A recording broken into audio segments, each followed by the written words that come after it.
1 Samuel, capítulo de número 16, tem uma mensagem bem legal. Deus falou no meu coração essa semana.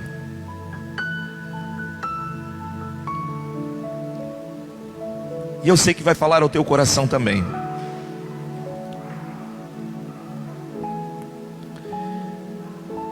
Quando Samuel, instruído por Deus, ele vai à casa de Jessé. Ele vai por orientação de Deus para ungir um novo rei sobre Israel. E é interessante que até aquele momento seria agora o segundo rei que Israel teria, porque o primeiro, depois de muito tempo, Deus governando o seu povo através dos juízes, onde o próprio Samuel era um juiz e também profeta, por vontade humana, por vontade e desejo do povo, Deus então decidiu dar ao povo de Israel um rei. E o primeiro rei que Deus concedeu a Israel foi o rei Saul. E esse rei, depois de ter andado um certo tempo, ele menosprezou as coisas que Deus havia colocado na sua vida. E ele decidiu que era melhor a sua reputação diante das pessoas do que diante de Deus. E por esse motivo, Deus o reprovou. E o texto começa aqui dizendo, quero que você preste bem atenção, verso de número 7. Porque Samuel estava indo à casa de Jessé, iria ungir novamente uma pessoa a qual Deus queria colocar como rei, mas ele também já estava falhando na concepção da escolha. Diga comigo, por quê, pastor? Está muito xoxo isso aí. Por quê, pastor? Porque Deus não atenta à aparência humana. O próprio texto vai dizer, porém, disse o Senhor a Samuel, não atentes para a sua aparência, nem para a sua altura, porque o rejeitei. Porque o Senhor não vê como vê o homem. O homem vê o exterior, porém o Senhor o coração. Jesus, esta é a tua palavra. Tu dissestes que céu e terra passarão, mas a tua palavra jamais passará. O que o Senhor escreveu no passado continua valendo no presente e será assim para o futuro. Então permite-nos, Deus, nessa noite aprender de Ti e sair deste lugar diferente de como entramos, trabalhados por Ti, moldados pela Tua palavra, em nome de Jesus, amém. O Senhor não vê como vê o homem. Samuel está na casa de Jessé, e mais uma vez ele olha para uma pessoa, e ele faz um raio-x externo, e com base em algumas qualidades externas, ele pensa dentro dele, estou perante o próximo rei de Israel. E quando ele pensa isso dentro de si, Deus fala com ele. Deus é maravilhoso. Deus fala profundamente ao coração dele e diz, não é esse. Você está enganado, a maneira que você está fazendo. O homem vê o exterior. E aqui o texto ainda diz que Deus falou sobre a altura. Ele era um homem robusto, um homem alto, louro, do cabelo louro, do olho azul, boa pinta, 2 metros e alguma coisa de altura. Ele pensou, esse se destaca entre todos os outros, certamente esse é o rei. E Deus fala assim, simples assim, vou dizer uma coisa para ti, Samuel, vocês olham só as qualidades externas, eu não sou assim. Eu olho para dentro do coração. Eu enxergo o que vocês não enxergam. E disso, queridos, Deus começou a trabalhar no meu coração essa semana. E eu comecei a perceber o que tinha diferente na vida de Davi e o que tinha de diferente na vida de Saul. E percebendo algumas coisas das quais Deus começou a falar internamente comigo. A quem nós buscamos aprovação? De quem nós esperamos elogios? A nossa reputação está diante de quem? Dos homens ou de Deus? E eu comecei a olhar biblicamente e perceber que quando Saul foi chamado por Deus, foi dada uma oportunidade para ele, preciosa da parte de Deus, mas Saul preocupava-se em mostrar uma aparência para o povo, estar bem diante do povo, e deixou de se preocupar de como ele estava diante de Deus. E talvez este seja um dos pontos cruciais da sociedade que vivemos, e talvez parte da igreja, de querer agradar uns aos outros, em nome do agrado e da reputação que queremos manter. Muitas vezes esquecemos o que Deus está enxergando de nós, e o que Deus está olhando para dentro do nosso coração. Isso vale para todas as áreas da nossa vida. Isso vale na empresa, isso vale no trabalho, vale na igreja, isso vale na família. A nossa reputação, nós deveríamos pensar um pouquinho melhor sobre isso, analisarmos mais profundamente o que Deus pensa a meu respeito, o que Deus pensa a teu respeito. Mas logo a gente faz um raio-x e fica pensando: o que será que estão pensando de mim? O que será que a pessoa vai pensar de mim sobre isso? E nós não olhamos para Deus e nem a sua palavra, e não atentamos para ver aquilo que realmente está acontecendo. Note que Davi teve uma falta grave na sua vida, e a Bíblia ela é muito enfática em não deixar isso encoberto, muito pelo contrário, em trazer à luz e à revelação o que havia acontecido com um homem que Deus escolheu, e disse, e está registrado em Atos: achei na casa de Jessé um homem segundo o meu coração. Se olharmos pelo contexto humano, diríamos que a falta de Davi é muito mais grave do que a falta que teve Saul. Mas por que Deus rejeitou Saul e não rejeitou Davi? Aqui nós precisamos pensar. Quando Davi pecou, ele escreve os Salmos 22, ele escreve o Salmo 51. E no Salmo 51, no verso 11 e 12, ele vai dizer: não me repulses da tua presença, nem retires do teu Santo Espírito de mim, e restitui-me a alegria da tua salvação. Sabe quando Davi disse isso? Quando ele estava no pátio do templo, com as suas vestes de rei rasgadas, vestido de saco de pano, onde ele sabia que ele tinha pecado, onde ele sabia que ele tinha infringido um mandamento de Deus, e ele rasga o coração dele, e não está nem aí com o povo, não está nem aí com o que estão pensando, vão pensar do grande rei Davi. Olha só o que aconteceu com Davi, olha o que está fazendo o rei. Ele não estava nem aí com isso.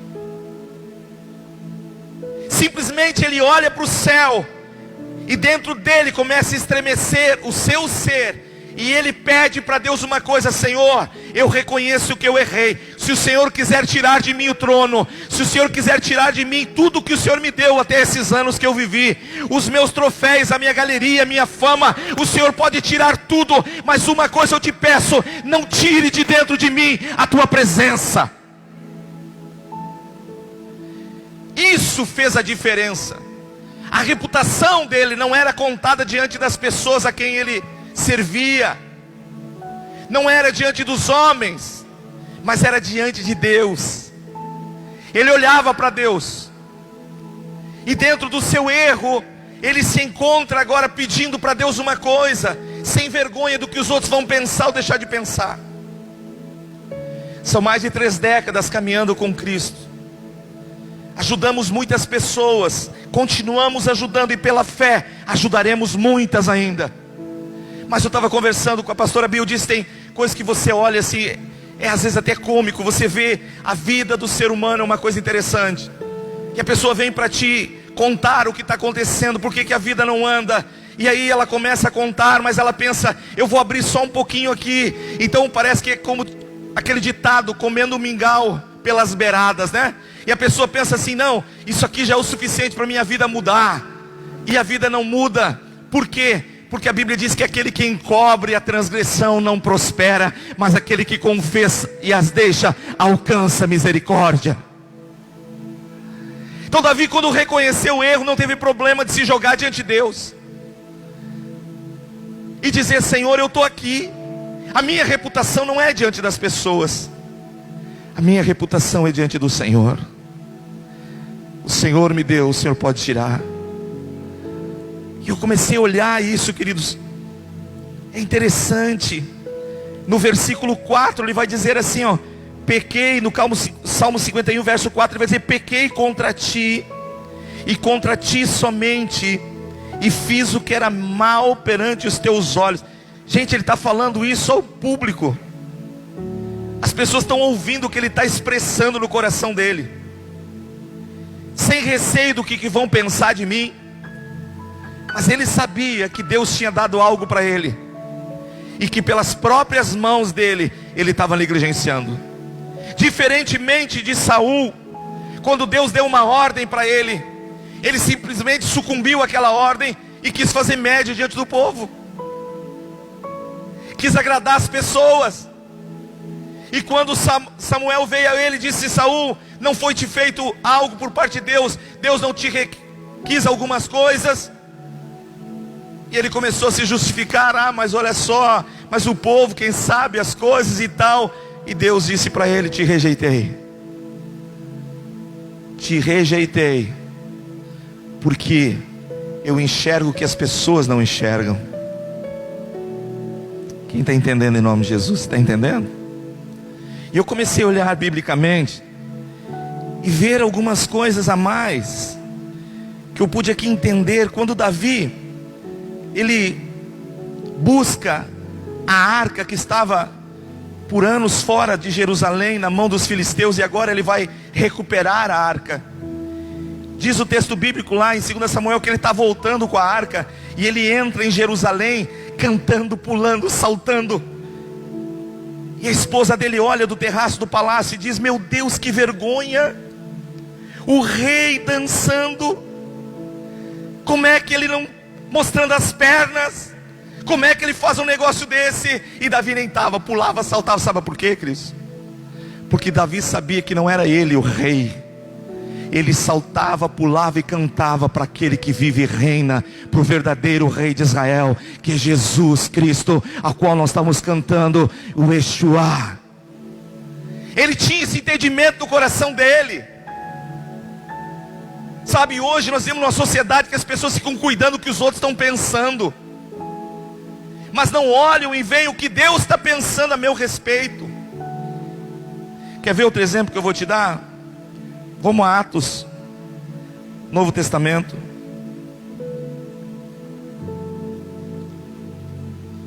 Capítulo 8.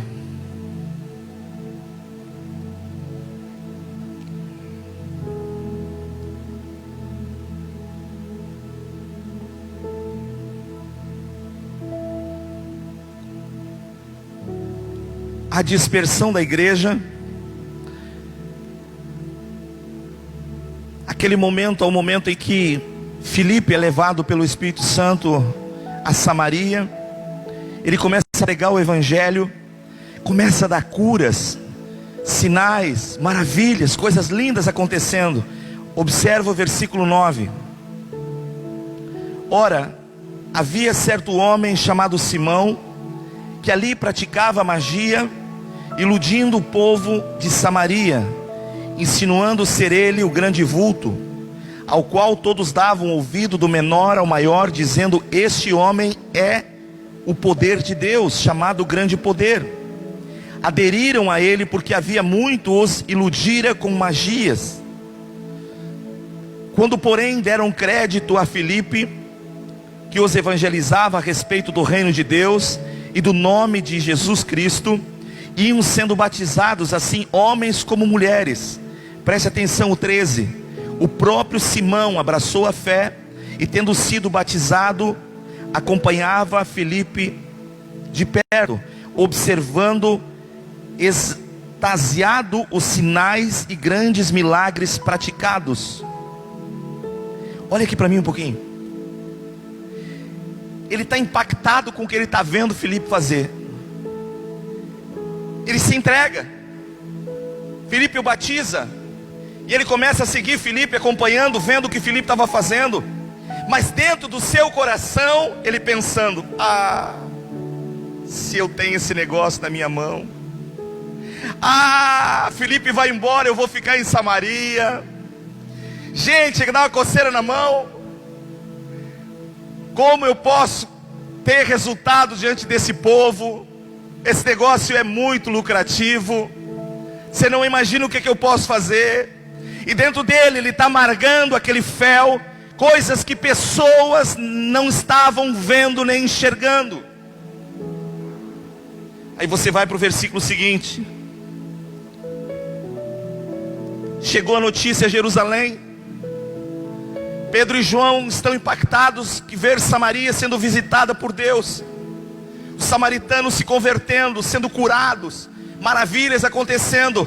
Pedro olha para João e diz: nós precisamos ir lá, vamos ver o que está acontecendo lá. Eles vão. Quando chegam lá, eles percebem o manifestar de Deus. E João olha para Pedro e diz: Pedro, nós precisamos impor as mãos sobre essas pessoas. Elas receberam cura divina.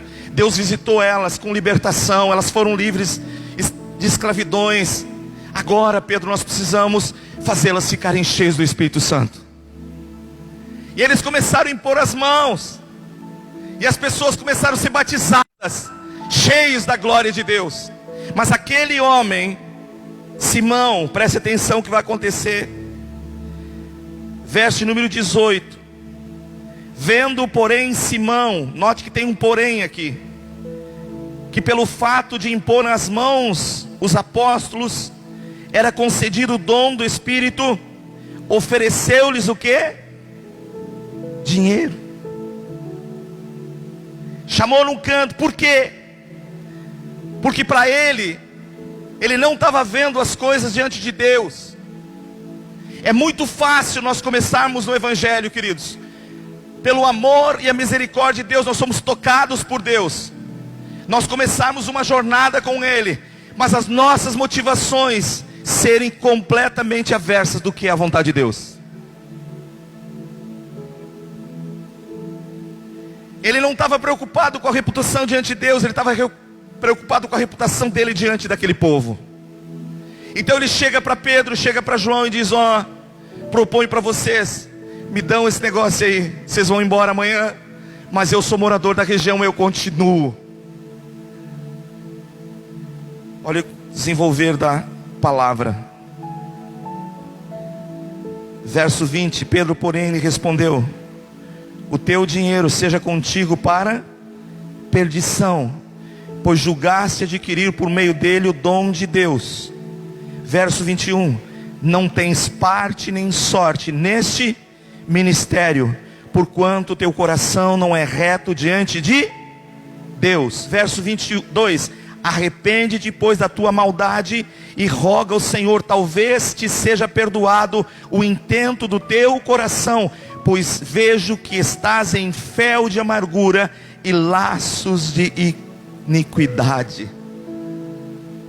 Você percebe que ele não estava nem aí.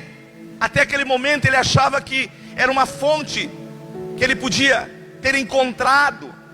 Então eu vou me dar bem diante das pessoas. Meu irmão, tem uma coisa que nós temos que colocar no nosso coração: se alguém que nós precisamos ter a nossa reputação, não é diante das pessoas, é diante de Deus.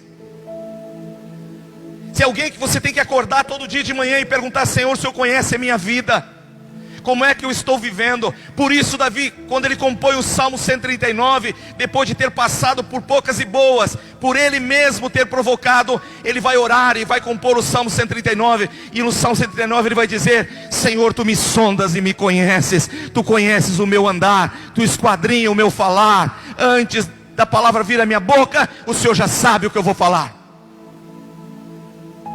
Ele continua dizendo: para onde eu me ausentarei do teu espírito? Para onde eu fugirei da tua presença? Sabe o que ele reconheceu? Que Deus vê tudo e todos. Você pode olhar para uma situação, te compadecer dela, doer teu coração e dizer: nossa, por que aquilo aconteceu? E Deus olhar e diz: você não sabe a metade do que estava ali. Você está olhando só a parte externa. Eu, o Senhor, não vejo como tu vê. Deus julga a intenção do nosso coração. Aquilo que nós pensamos, almejamos e desejamos, coisa que as pessoas não conseguem enxergar, Deus enxerga na íntegra. Deus vê o profundo, o oculto, o escondido. Ah, que Deus glorioso, que Deus majestoso. Ele olha para aquele homem e diz: irmão, tu está errado. Deus te visitou, você está em Samaria, mas a tua motivação está sendo errada. Te arrepende enquanto é tempo. Tu está cuidando da tua reputação diante das pessoas. Você iludia as pessoas e pensava que era uma grande pessoa diante delas e todos acreditavam. Agora você vem para o Evangelho e acha que o Evangelho é uma árvore que você vai descorar. Não. Deus te deu uma oportunidade, não desperdice. Mude a tua vida. Ele disse: talvez Deus se compadeça de ti e mude a tua história. E eu fui ver um pouquinho antes outro episódio, capítulo 5 de Atos. Vamos ler o 4:36 para você entender. Capítulo 4, verso 36. A Bíblia fala da oferta de um homem chamado Barnabé. E diz que esse homem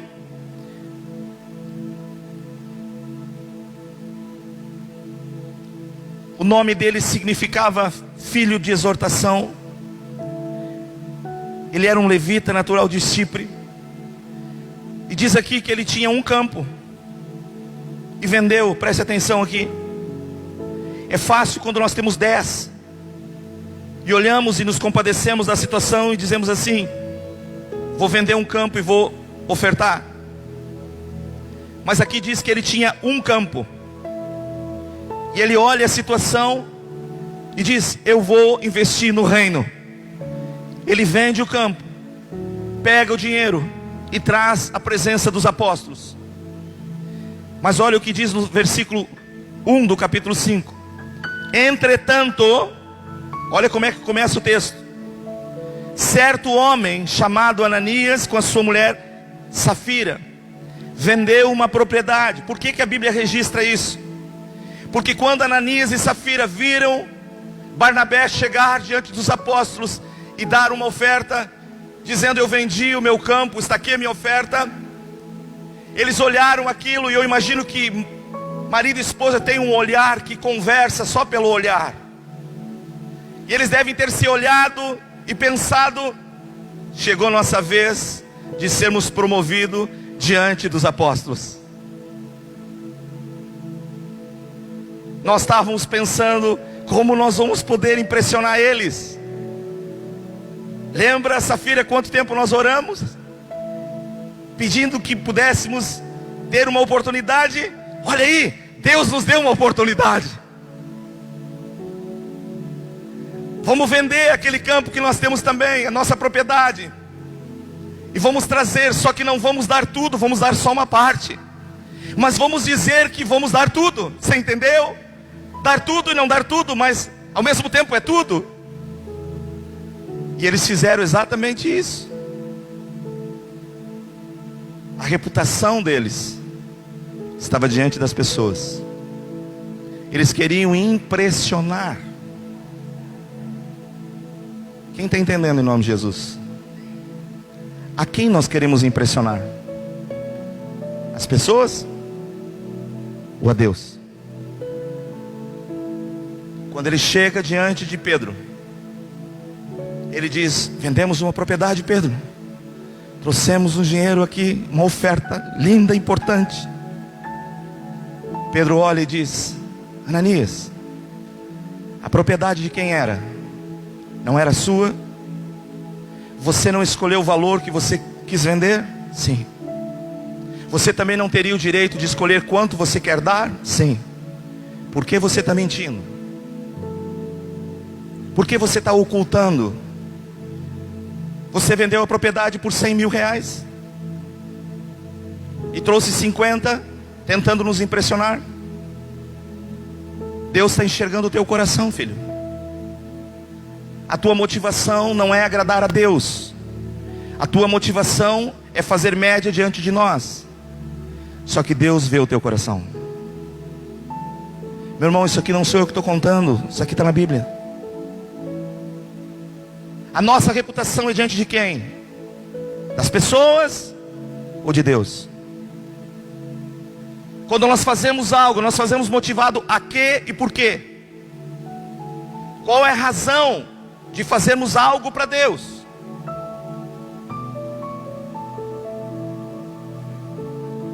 Em um dos seus livros, Spurgeon conta como ele estava pregando uma certa ocasião na sua igreja, e uma senhora trouxe um bilhete, entregou para ele. Na hora, no momento da pregação, assim, alguém levantou, entregou um bilhete para ele, ele abriu, leu, em silêncio, e guardou. Passados uns minutos, a mesma senhora escreve outro bilhete, entrega para ele. Ele lê, bota no bolso. Terceira vez ela levanta, escreve o bilhete, bota no bolso. Ele lê, termina a reunião, o povo vai embora. Aquela senhora fica aguardando. Diz: pastor, eu não entendi. O que você não entendeu, filha? Eu te pedi 3 vezes para cantar um hino na igreja. Por que o senhor não me chamou para cantar? E ele disse, eu olhei para ela e disse: você queria cantar para quem? Para Jesus.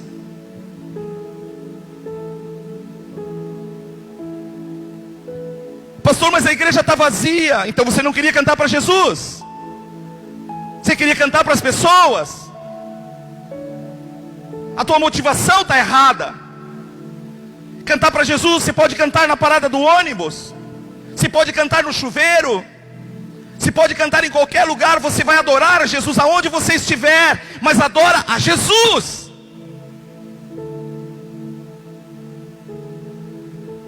Nós tivemos uma carreata esse final de semana. Aí alguém chegou e disse: pastor, que fiasco, 50 carros na carreata. Eu disse: como é que é? Que fiasco. Por quê, irmão? Para quem era a carreata? Era para ti ou para mim? Ou para a cidade? Era para Jesus. Então, em que tivesse um carro, glória a Jesus. Nós temos que mudar o conceito de enxergarmos as coisas. Uma quarta-feira de tarde eu preguei aqui na igreja. Tinha uma pessoa. No final ela veio e disse: pastor, o senhor fez o culto como que a igreja estivesse cheia. Me conta qual é o segredo. Eu disse: o segredo é o meu Senhor. Ele pregou para uma pessoa. Por que eu tenho que ser diferente dele? Nós temos preocupado hoje em dia, queridos, nas mídias sociais, quantos seguidores estão me seguindo, quantos milhares de pessoas tem no meu Instagram, quantos milhares de pessoas tem. Eu estou à procura da minha reputação diante das pessoas. Eu não estou cuidando do que Deus está pensando de mim. Quando eu publico algo, quantos estão curtindo as minhas fotos, mas eu não estou olhando quanto Deus curte a minha vida. Você está entendendo em nome de Jesus? Aonde nós vamos chegar? Se Deus está olhando para dentro do nosso coração, nós cantamos para quem? Nós adoramos a quem? Nós louvamos a quem? Ah, queridos, Por que que tem coisas que nos chamam a atenção e tem outras que dizem, mas aqui não dá nada? Porque a nossa motivação não é a correta. E muitas vezes não somos rejeitados pela misericórdia, mas somos reprovadas nas nossas atitudes por Deus. E vamos continuar sendo reprovados até entendermos que a glória é dele, a honra é dele, o louvor é dele, que tudo é por meio dele. Para ele são todas as coisas. Aleluias. Pedro olhou e disse: Ananias, se tu tivesse trazido R$1, mas tu dissestes, eu vendi minha propriedade, está aqui o dinheiro. Ele disse: é mentira. E tu não mentiu para o homem, tu mentiu para Deus. Quantas vezes estamos assassinando projetos que Deus tinha na nossa vida? Por quê? Porque nos preocupamos com a reputação do que as pessoas pensam e não olhamos para a cruz de Cristo, o que Ele está pensando de nós. Quando Deus olhou para Cristo sendo batizado, Ele sai das águas, a voz que veio do céu este é uma afirmação: o meu filho amado, em quem eu tenho prazer. Jesus não estava preocupado com a reputação. Jesus não estava preocupado com o que as pessoas estavam dizendo, até porque os mesmos que disseram Hosana nas alturas foram os que gritaram: crucifica. Então ele nunca estava preocupado com o que as pessoas estavam pensando, mas ele olhava para o Pai. O que que o Pai está pensando? O que que o Pai quer para esta geração? O que que eu posso contribuir com a minha vida para essa geração? Você está entendendo, em nome de Jesus? Quando nós temos que olhar biblicamente e ver, a nossa reputação está movida a quê? A quem? Eu canto para as pessoas, ou eu canto para Jesus? Pastor, mas o senhor sabe que a motivação, quando tem bastante gente, é diferente. O senhor não entendeu isso ainda? Quando Jesus estava no poço de Jacó, Ele senta com aquela mulher, prega para aquela mulher, ministra cura naquela mulher, uma mulher. No sermão do Monte das Bem-aventuranças, tinham milhares e milhares de pessoas. Você acha que isso impressionou Jesus? Em João capítulo 6, a Bíblia diz que num dia Jesus tinha uma igreja com 80 e poucas pessoas. Ele faz uma pregação.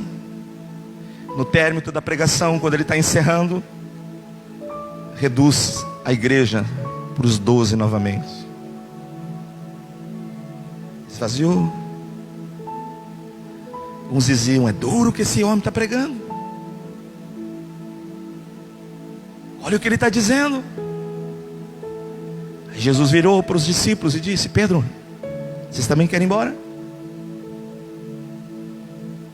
E Pedro disse uma das frases que eu ouço muita gente falando: para onde nós iremos, se só o Senhor tem as palavras da vida eterna? Para onde eu vou, se é o Senhor que me comprou, o Senhor que me deu o que eu não tinha, paz para deitar, paz para levantar. Meu irmão, quando nós entendemos isso, a nossa motivação começa a ser completamente diferente. Servir a Deus é um privilégio. Pedro foi açoitado, bateram em Pedro, bateram em João. Em Atos capítulo 5 diz que eles se levantam daquela situação. O sinédrio se reúne, bota o dedo na ponta do nariz deles e diz: vocês vão continuar falando desse Jesus? E Pedro olhou e disse para ele: importa-nos obedecer a Deus do que obedecer aos homens. Importa-nos servir a Deus do que servir aos homens. Consegue extrair algo desta mensagem nesta noite? Consegue perceber que Deus vê coisas que ninguém consegue enxergar? E quando eu me anseio em fazer algo, Deus está olhando para dentro de mim e vendo a real motivação do que eu quero fazer e por que eu quero fazer aquilo. Então, se a minha reputação está diante de Deus, eu vou ter a sua aprovação. E quando eu tenho a aprovação de Deus, nem o pecado consegue destruir os planos de Deus na minha vida. Porque quando pensaram que Davi tinha caído, Deus levantou ele. Quando pensaram que o trono de Davi tinha sido manchado, Deus levanta Salomão. Tudo por recurso de uma coisa: Davi não tinha preocupação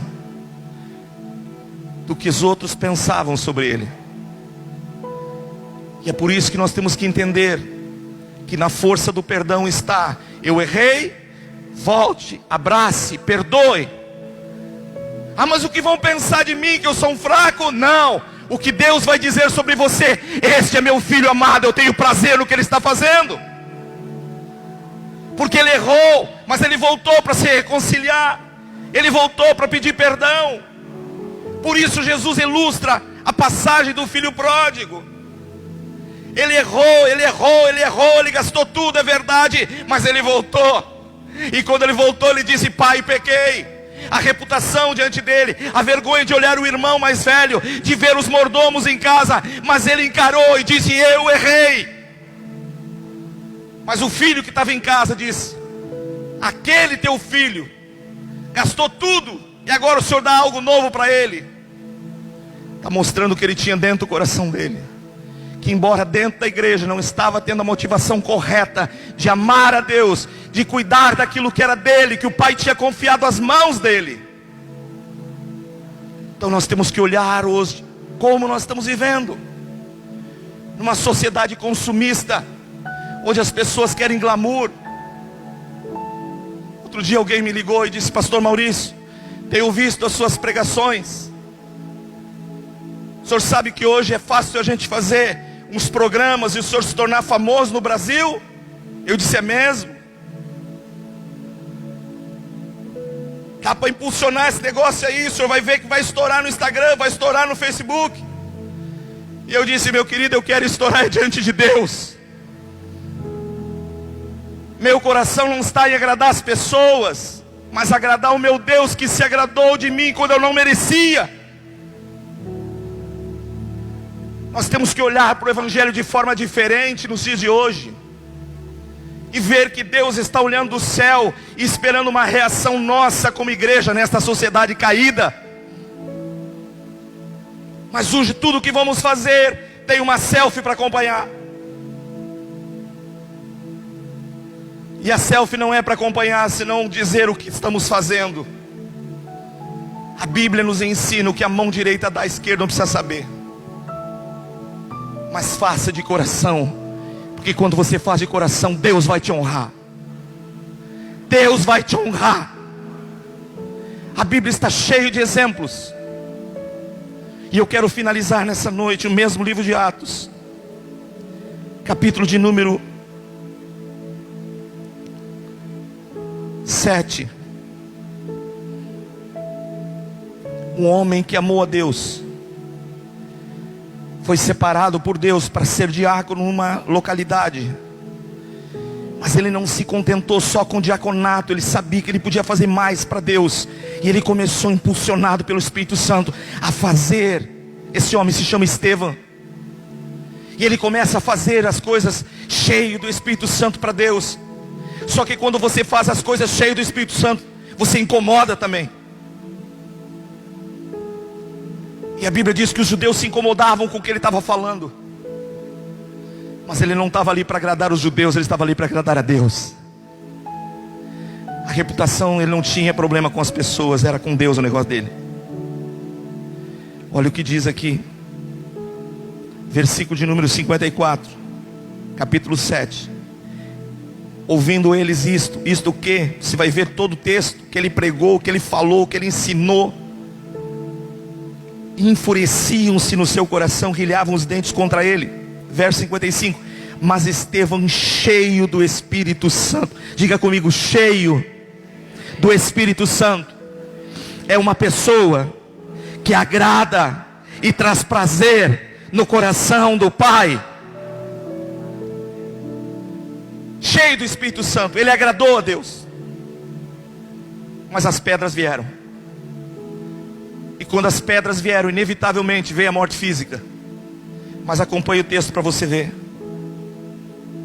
Fitou os olhos no céu e viu a glória de Deus, e Jesus que estava à sua direita, e disse: eis que vejo os céus abertos e o Filho do Homem em pé à destra de Deus. Sabe o que ele provocou no coração de Jesus? Jesus se levantou do trono e estendeu a mão para dizer: eu te recebo. Porque a tua reputação não está diante das pessoas, a tua reputação está diante de mim, e diante de mim você está aprovado. Eu te recebo. E ele abraça aquele momento a Estevão, justamente porque Estevão cuidou de olhar o que Deus estava pensando sobre a vida dele. Versículo 59. E apedrejavam Estevão, e Estevão invocava e dizia: Senhor Jesus, recebe o meu espírito. Então, ajoelhando-se, clamou em alta voz e disse: Senhor, não lhe imputes esses pecados. Com estas palavras adormeceu. Cumpriu a sua missão, falou o que tinha que falar, sem receio. O que vão pensar de mim, mas o que Deus está pensando de mim. Deus falou nesses dias no meu coração e tem falado. A quem é a reputação de vocês hoje? A quem vocês hoje querem honra? De quem vocês querem glória? Você quer me seguir? Continuar aquilo que eu depositei na tua vida? Olha para mim. Te preocupa com o que eu penso sobre você. Te preocupa com o que eu sinto sobre você, não o que os outros pensam sobre você. E eu comecei a olhar esses exemplos. Eu disse: Deus, que coisa magnífica quando você pode olhar e contemplar o Evangelho. E tudo o que você vai fazer, os olhos de Deus estão ali sobre você. Desde uma simples oferta, desde um simples ato de amor e generosidade, os olhos de Deus estão como um radar sobre nossa vida.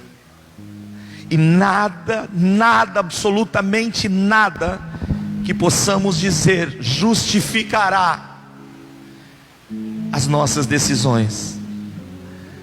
Nenhuma desculpa podemos dar e dizer: ah, Senhor, mas quem sabe fazer como fez Saul.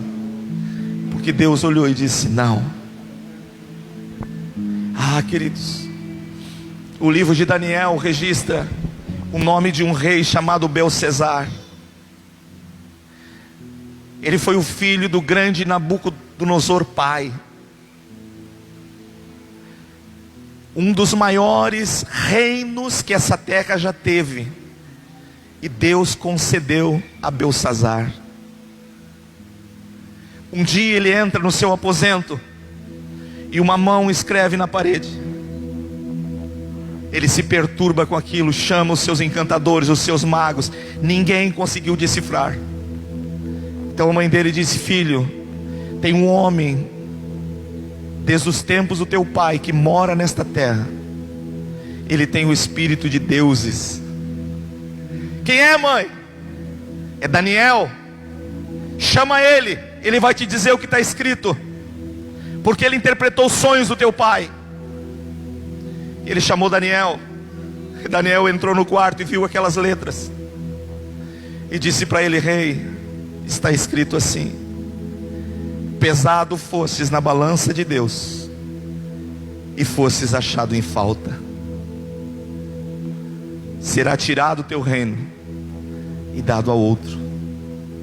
Em outras palavras, sabe o que Deus estava dizendo para ele? Tu teve uma vida toda para buscar a tua reputação diante de mim. mas tu nunca olhou para mim. Tu achou que as coisas que você fazia era por força do teu braço, era por causa da tua fama, era por causa do teu dinheiro, era por causa do teu palácio. E você enriqueceu nessa terra, mas você ficou pobre comigo no céu. Quem está entendendo em nome de Jesus nessa noite? Aonde está a nossa reputação? Agradarmos esta vida?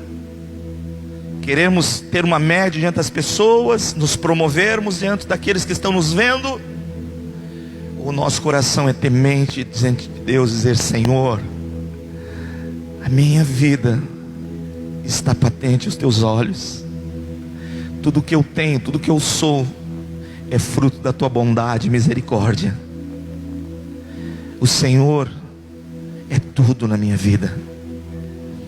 Não há nada que eu possa fazer para retribuir ao tamanho do que o Senhor fez por mim. Sabe o que Deus esperava de Nabucodonosor filho? Que ele olhasse para o exemplo do seu pai e fosse temente a Deus. Mas não, ele deixou que o orgulho falasse mais alto dentro dele. Queridos, o Evangelho não é só para nos trazer e nos confortar numa vida acomodada, agora eu estou salvo. Não, o Evangelho é para mexer com a nossa estrutura. É para fazer você viver o céu aqui na terra. Então é momento de nós olharmos para Deus e dizer: Senhor, a minha reputação é diante de Ti, e eu quero, Senhor, te pedir perdão e misericórdia se de alguma vez meu coração, de alguma vez, Senhor, pensou ou maquiou algo para o meu prazer, para a minha satisfação, onde eu não pensei em Ti, Senhor. Sabe por que muitos matrimônios não dão certo? Porque nós não pegamos o matrimônio para servir a Deus, para que a glória de Deus se manifeste no matrimônio. Nós queremos apenas para que os nossos prazeres sejam realizados. E a Bíblia diz que nós temos em tudo o que nós fazermos glorificar a Deus. Você entende em nome de Jesus? Em todas as coisas que realizarmos, Deus precisa ser glorificado. Nós vamos participar da ceia, o maior ato de amor está aqui. E Deus espera de nós na ceia que nós possamos olhar e dizer: Deus, eu não era merecedor, mas o Senhor me amou, pelo seu sangue abriu um novo caminho para que eu chegasse no trono. E a tua palavra diz que eu posso me achegar diante do trono, para que numa ocasião oportuna eu possa receber de Ti tudo que o Senhor tem para mim. Então vou eu desperdiçar isso? Não. Examine-se, pois, o homem a si mesmo, e assim coma do pão e beba do cálice. Porque quem comer e beber sem discernir o corpo, Paulo vai dizer, come e bebe juízo para si. E ele vai dizer: eis a razão porque há muitos que dormem. O que ele está dizendo com isso? Que há muitos que praticaram a ceia por anos na sua vida e nunca levaram em consideração o corpo de Cristo. Infelizmente chega uma hora que as coisas acontecem e a gente olha e diz: meu Deus, por quê? E Deus disse: quantos anos te dei de oportunidade para você me glorificar no que você estava fazendo, para você me honrar com a tua vida, com a tua família. Então eu quero que você feche os teus olhos, curve a tua cabeça nessa noite. Eu sei que Deus está nos alimentando hoje, não é leite. Eu sei que Deus hoje está nos dando uma comida sólida, para que nós possamos crescer na estatura do varão perfeito. E declare assim em teu coração nessa noite: